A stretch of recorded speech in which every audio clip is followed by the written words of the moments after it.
Narito ang inyong lucky horoscope ngayong araw. Aries, ang iyong buhay, pag-ibig at mga demands ng iyong kapareha ay dapat na balansehin sa iyong pamilya. At kung sakaling hindi ka rin nakatira sa kanila, kailangan mo ma-inspire. Hindi mo nais na iwan ang iyong pamilya. Ang sensation na wala kang pakialam sa kanila at either nais mong ma-upset ang iyong kapareha. Mag-ingat sa mga salitang iyong ginagamit. Taurus, may kaunting sagupaan ng ego sa pamilya ngayong gabi at magiging napaka-interesante na makita kung sino ang mananalo. Maaring sadya mong mapunta dito dahil mayroon kang advantage mula sa nakaraan o marami sa pamilya na sumusuporta sa iyo. Ngunit ang pinakamahalagang bahagi para sa araw na ito ay ang elemento ng sorpresa. Gemini, ipapahayag mo ang iyong nararamdaman ng higit na may kalinawan, ngunit hindi ito nangangahulugan na dapat mong abusuhin ang sandaling ito. Ang ilang mga bagay ay mas mahusay na naiwan ng hindi nasasabi, o kung hindi man, ikaw ay nasa risk na lumitaw na mababaw at hindi sincere. Maaring nararamdaman ng iyong kapareha na dapat silang gumanti o hindi. Walang dahilan upang magalit doon. Cancer, ikaw ay medyo matapang sa pagtatapos ng linggo at marahil sa palagay mo ay isang magandang panahon na maging matapat tungkol sa ilang mga bagay. Maaaring ang iyong pagtatapat ay hindi matatanggap ng maligaya, ngunit at least naalis mo ito sa iyong dibdib. Maaaring gusto mong panatiliing mababa ang mga bagay ng ilang sandali hanggang sa mawala ang lahat ng kwentong ito. Leo, gusto mong suriin ng mabuti ang iyong posisyon sa pananalapidin bago ka mangako ng anumang bagay ngayong Biyernes. Maaring gusto mong i-book sa huling minutong bakasyon o dumalo sa magarbong pagdiriwang. Ngunit paghaharapin ito, kailangan mong maging mas maingat. Itigil ang paggawa ng mga plano sa loob lamang ng ilang araw at mas tumingin sa kung ano ang mangyayari sa pangmatagalan.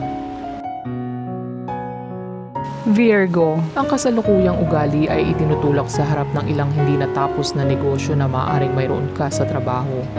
Mabilis kang mag-react dito dahil hindi mo nais na ito ay kunin sa mas malaking dimensyon kaysa sa mayroon na. Ang ilang mga profesional na relasyon ay ebidensya at maaari ka talagang gantimpalaan kung tama ang naitala mo. Libra, ginagawa mo ang bawat hindi dapat at ginagawa ang iba't ibang opinyon na naririnig mo ngayong Biyernes na worse.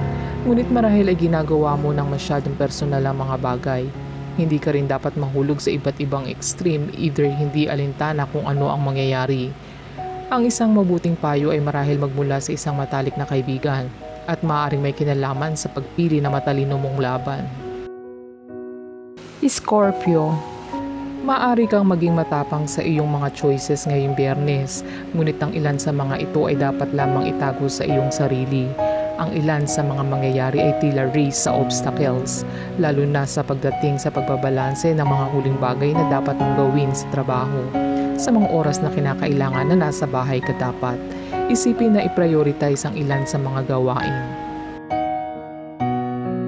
Sagittarius, ang iyong talino sa paglikha ay maaaring makatulong sa iyo na makawala sa isang makatwirang sitwasyon ngayong Biyernes. Marahil isang bagay na may kinalaman sa iyong kaibigan at isang paanyaya na ayaw mong i-honor at tila nahanap mo na ang tamang dahilan na parang hindi rin ito isang dahilan. Ang ilan ay kailangan makitungo sa ilang mga huling minuto sa pagpupulong sa negosyo. Capricorn, ang taong ito ay tila hindi katulad ng iba at mayroon kang iba't ibang mga expectations tungkol sa pagbabago. Gusto mong maglaan ng ilang oras sa iyong sarili, ngunit sa parehong oras ay ayaw mo ring ipagsapalaran ang pagkainip. Tila mayroong maraming mga salungat na ideya sa iyong isipan at baka nais mong gawin ito bago pa mahuli ang lahat. Aquarius, tila nasa tamang kalagayan ka para sa pakikipag-party at pakiramdam na hindi ka makapaghintay sa ibang araw. Ang worst ay para sa ilan na nagtatrabaho pa rin at kailangang magbayad ng atensyon sa kanilang mga gawain. Mas gusto mong gugulin ang araw ng Biyernes sa pangangarap at literal na walang makakapigil sa iyo dito. Ang ilang pamimili ay maaaring gisingin ka ng kaunti, lalo na kung para sa pamilya. Pisces, Maging maingat sa mga expressions at kahit sa malilit na gestures na ginagawa mo sa paligid ng iyong mga superiors ngayong Biyernes. Dahil bagaman maaaring maging kaswal ang mga bagay, hindi mo alam. Ang mga iyon ay maaaring hindi magsimula ng isang conflict kaagad, ngunit tiyak na hindi mo nais na bumalik pagkatapos nito at mayroon pa ring ilang mga bagay na natitira. Ito ay gawing gabay sa iyong pag-unlad. Hingin ang tulong ng poong may kapal upang matupad ang pinagsumikapang kaligtasan at mga pangarap.